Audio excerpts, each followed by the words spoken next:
Hello दोस्तों, आप सबका हमारे चैनल में स्वागत है। हम कर रहे हैं 20 बहुविकल्पीय प्रश्नों का सीरीज, जिसका आज नेक्स्ट क्लास है।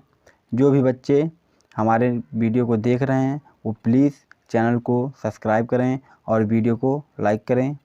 आइए आज की क्लास स्टार्ट करते हैं। पहला सवाल दिया हुआ है, त्रिभुज ए बी सी में डी ई समांतर है बी सी के और ए डी अनुपात बी डी दिया हुआ है 5/3, तो ए ई तथा ए सी का अनुपात क्या होगा।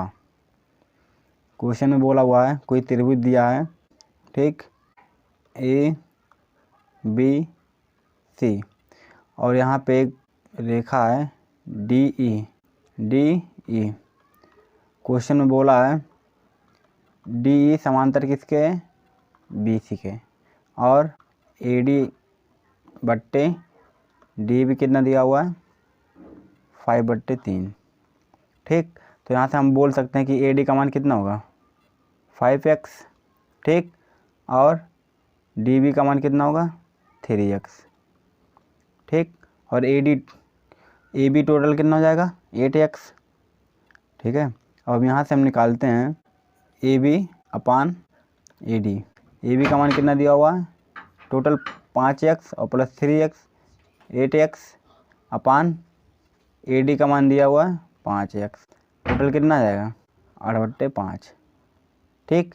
अब हम थेल्स का नियम जानते हैं कि अगर किसी भी त्रिभुज के सभी कोण बराबर हैं तो उनकी भुजाएं समान अनुपात में होंगी। तो इसका मतलब जो ए बी अपान ए डी है वो किसके बराबर होगा, वो ए सी अपान ए के बराबर होगा। अब ए बी अपान ए डी का मान हमने कितना निकाला है 8/5।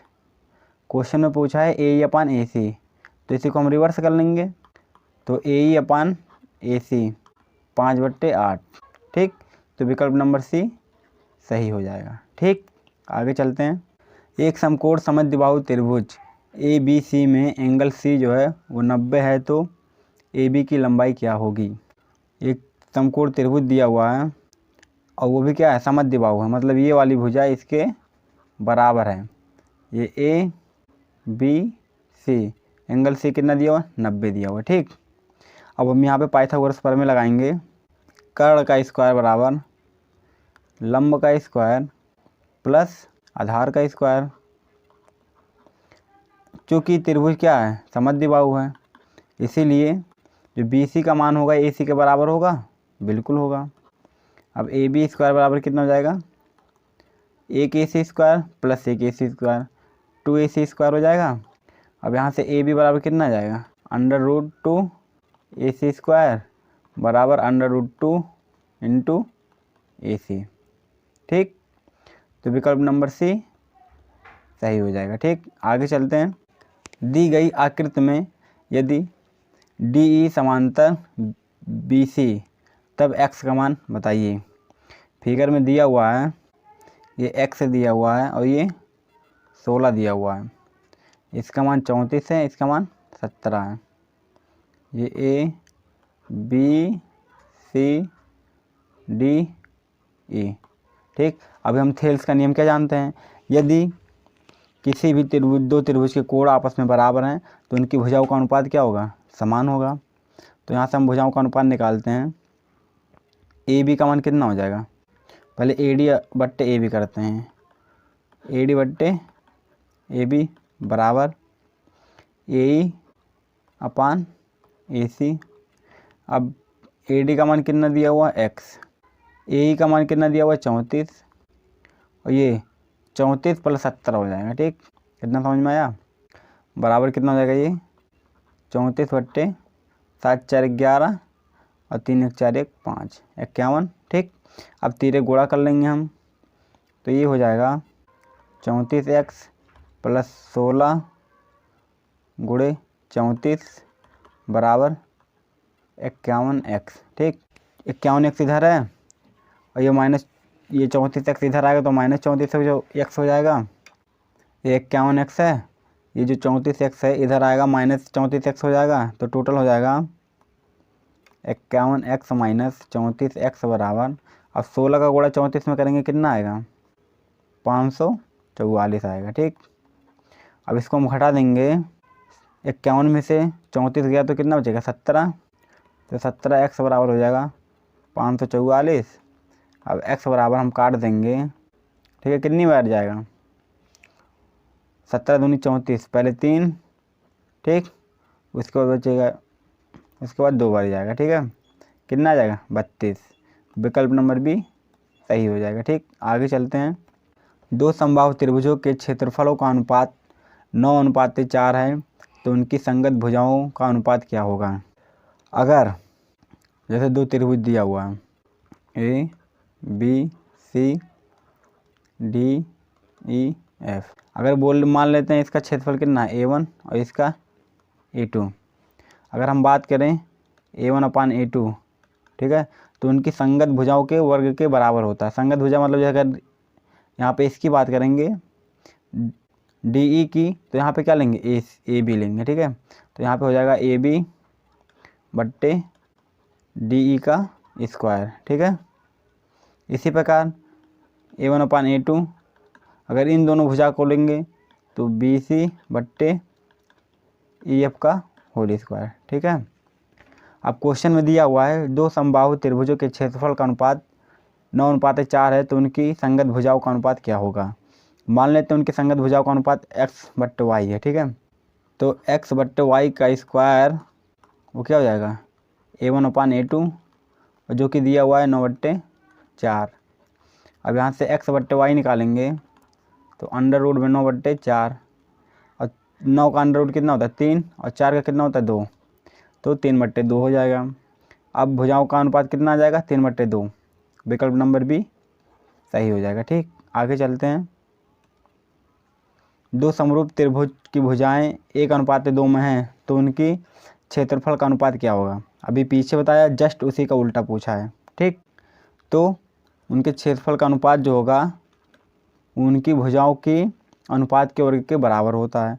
तो उनकी भुजाओं का अनुपात कितना दिया हुआ है 1/2 स्क्वायर हो जाएगा, यानी A1/A2 किसके बराबर हो जाएगा 1 और 2 का स्क्वायर करेंगे तो 4। ठीक, विकल्प नंबर डी सही हो जाएगा। ठीक, आगे चलते हैं। त्रिभुज ABC सर्वांतर त्रिभुज PQR और 2AB बराबर PQ तथा BC बराबर 8, तब QR का मान क्या होगा। दो त्रिभुज दिया हुआ है जो कि क्या है समरूप हैं ABC, ये हो जाएगा PQR। जो PQ है वो AB का कितना है दुगुना है। क्योंकि ये समरूप हैं तो इनके एंगल भी क्या होंगे बराबर होंगे, और यदि एंगल बराबर हैं तो उनकी संगत भुजाओं का अनुपात क्या होगा बराबर होगा।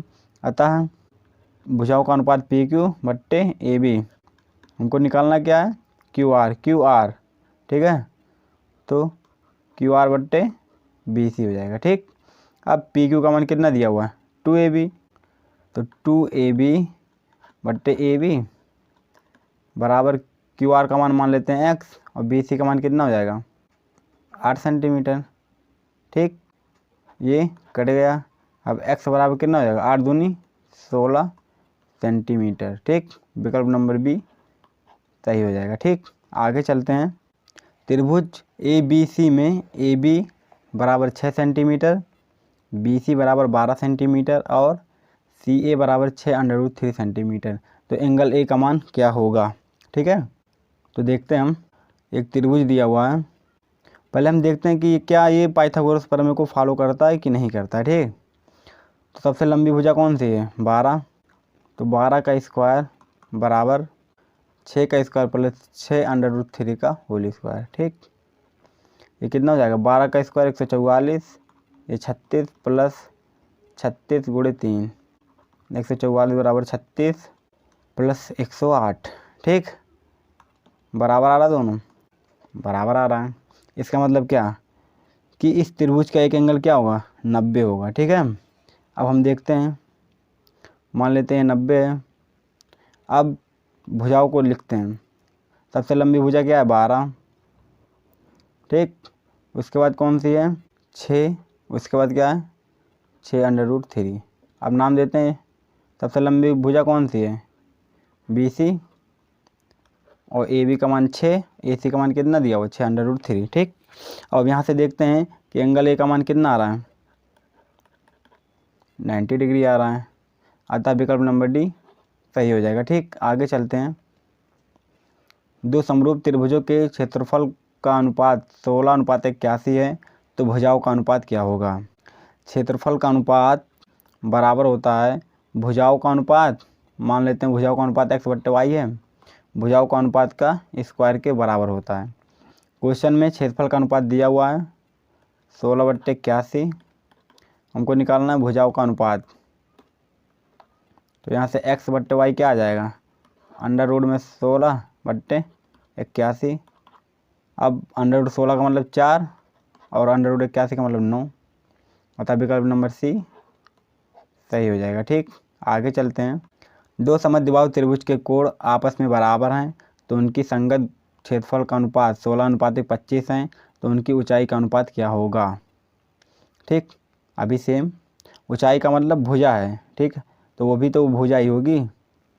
तो यहाँ पे A1/A2 बराबर हो जाएगा, मान लेते हैं उनकी ऊंचाई का अनुपात x/y है, तो x/y का क्या हो जाएगा? Whole square. यहाँ पे कितना दिया हुआ है? एरिया का अनुपात कितना दिया हुआ है? 16/25, तो x/y का होल स्क्वायर। अब यहाँ से x/y निकालेंगे तो अंडर रूट में 16/25। अब इसका वर्ग निकालेंगे तो कितना आएगा? 16 का निकालेंगे 4, 25 का निकालेंगे 5। ठीक। तो विकल्प नंबर कौन सा मैच कर रहा है? ए। विकल्प नंबर ए सही होगा। ठीक। आगे चलते हैं। चित्र में DE = BC, क्वेश्चन में फिगर मिसप्रिंट हो गया है। ठीक। आगे चलते हैं।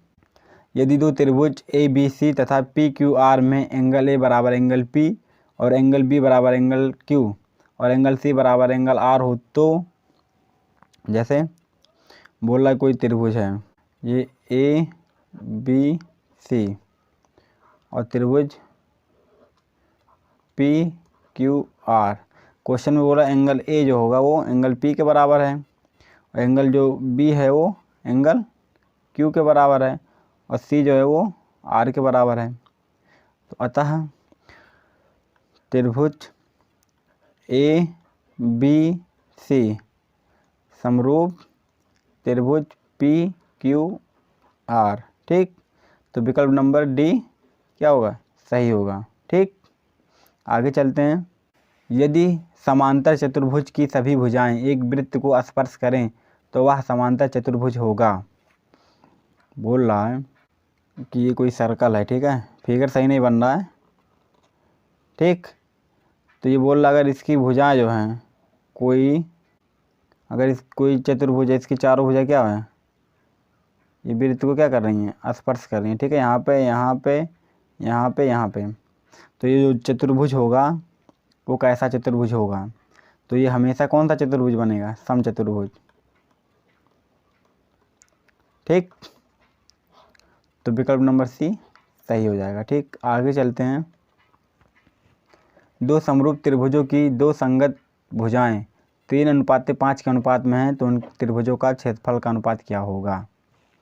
अभी हमने बताया था कि त्रिभुजों के क्षेत्रफल का अनुपात जो होगा उनकी संगत भुजाओं के योग के वर्ग के बराबर होगा। ठीक।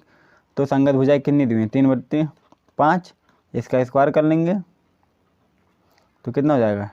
9/25। ठीक। तो विकल्प नंबर A सही हो जाएगा। ठीक। आगे चलते हैं। किसी त्रिभुज ABC में एंगल A = 90 और BC = 13, AB = 12 सेंटीमीटर है, तो AC का मान क्या होगा? एक त्रिभुज है। ठीक। BAC। ठीक है। BC जो है वो 13 सेंटीमीटर दिया हुआ है, क्योंकि एंगल A कितना है? 90। ठीक है। तो 90 दिखाया है मैंने यहाँ पे। आगे AB का मान 12 है, तो AC का मान क्या होगा? तो पाइथागोरस प्रमेय लगाते हैं। AC का स्क्वायर हो जाएगा BC का स्क्वायर माइनस AB का स्क्वायर बराबर 13 का स्क्वायर माइनस 12 का स्क्वायर। और 13 का स्क्वायर कितना होता है? 169, और इसका कितना होता है? 144 बराबर कितना जाएगा? 169 में से अगर घटाएंगे तो 25 आ जाएगा। और ठीक, ये कितना आएगा, AC स्क्वायर बराबर आएगा। अगर हम केवल AC बराबर निकालेंगे तो √25 बराबर कितना आ जाएगा, 5 सेंटीमीटर। विकल्प नंबर कौन सा सही होगा, C। ठीक, आगे चलते हैं, रिपीट हो गया क्वेश्चन, आगे चलते हैं। किसी समचतुर्भुज के विकर्ण की लंबाई 30 सेंटीमीटर तथा 40 सेंटीमीटर हो तो इनकी एक भुजा की लंबाई क्या होगी। समचतुर्भुज का मतलब जिसकी चारों भुजाएं क्या हो, आपस में बराबर हो। ठीक, तो उनके विकर्ण को मिलाते हैं आपस में, तो उनके विकर्ण जो होते हैं वो आपस में 90 डिग्री पे कट करते हैं और समान अनुपात में विभाजित करते हैं।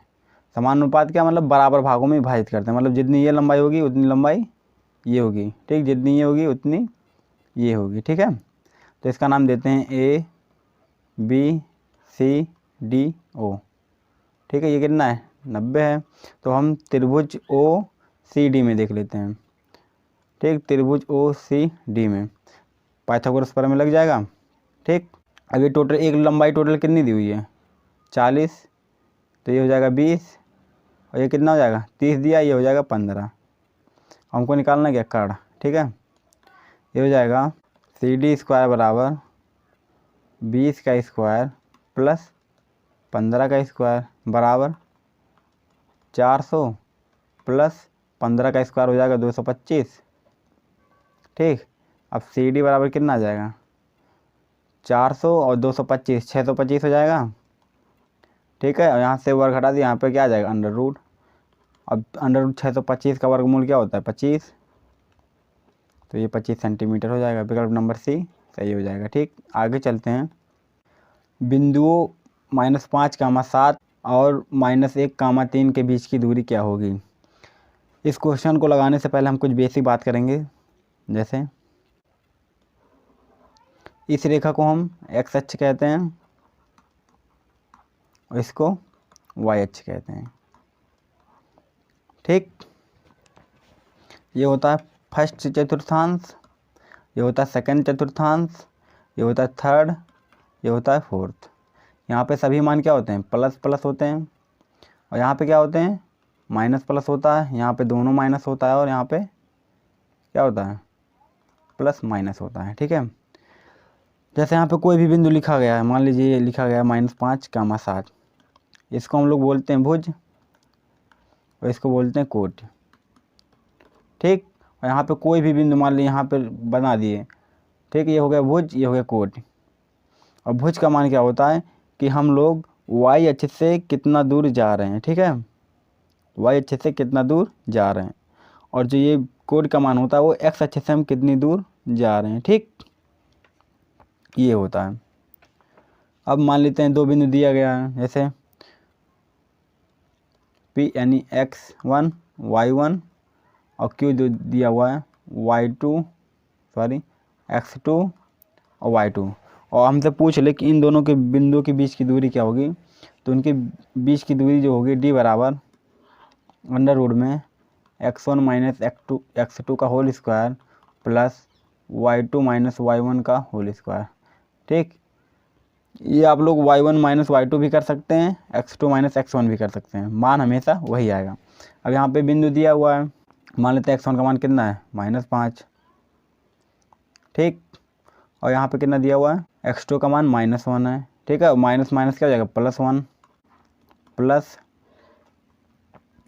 y2 का मान दिया हुआ है 7 और y2 का मान दिया हुआ है कितना, 3। ठीक है, स्क्वायर, तो ये हो जाएगा -5 में से 1 गया 4, -4 का स्क्वायर करेंगे कितना आएगा, 16 प्लस 7 में से 3 गया 4, 4 का स्क्वायर 16। ठीक है, अब ये हो जाएगा 32 रूट में, और √32 किसके बराबर होता है, 4 चौक 16 दूनी 32 यानी 4√2। तो विकल्प नंबर C सही हो जाएगा। ठीक, आगे चलते हैं। किसी बिंदु की y अक्ष से दूरी उस बिंदु का क्या कहलाता है। अभी हमने बताया कि ये है, ठीक है, और कोई बिंदु है यहाँ पे और y अक्ष से दूरी, ये दूरी ठीक है। इसका मतलब क्या है, ये हम एक्स डायरेक्शन में चल रहे हैं तो एक्स का मान पहले लिखा जाता है और पहला मतलब एक्स का निर्देशांक। ठीक है, ठीक। आगे चलते हैं। बिंदु -8, 6 किस चतुर्थांश में स्थित है। हमने क्या बताया अभी, यहाँ पे भुज और कोट दोनों का मान क्या होता है, प्लस होता है। यहाँ पे भुज का मान माइनस होता है और कोट का मान प्लस होता है। यहाँ पे दोनों माइनस होता है, यहाँ पे प्लस और माइनस होता है। तो यहाँ पे हम देख रहे हैं कि जो है भुज का मान माइनस में है और कोट का मान प्लस में है। इसका मतलब ये कहाँ पे आ गया, सेकंड चतुर्थांश में आएगा। ठीक, अतः विकल्प नंबर बी सही होगा। ठीक, आगे चलते हैं। किसी बिंदु की y अक्ष से दूरी उस बिंदु का क्या कहलाता है। ये निर्देशांक है। ठीक है, आगे बोल रहा है कि y अक्ष से दूरी मतलब ये y अक्ष से दूरी ये होती है, इसका मतलब y डायरेक्शन में चल रहे हैं। ठीक है, तो ये क्या हो गया, y का मान हो गया और y के मान को हम क्या बोलते हैं, कोड ही बोलते हैं। तो विकल्प नंबर कौन सा सही हो जाएगा, बी। ठीक, अगर आपको वीडियो अच्छा लगा हो तो आप वीडियो को लाइक करें और चैनल को सब्सक्राइब करें। धन्यवाद।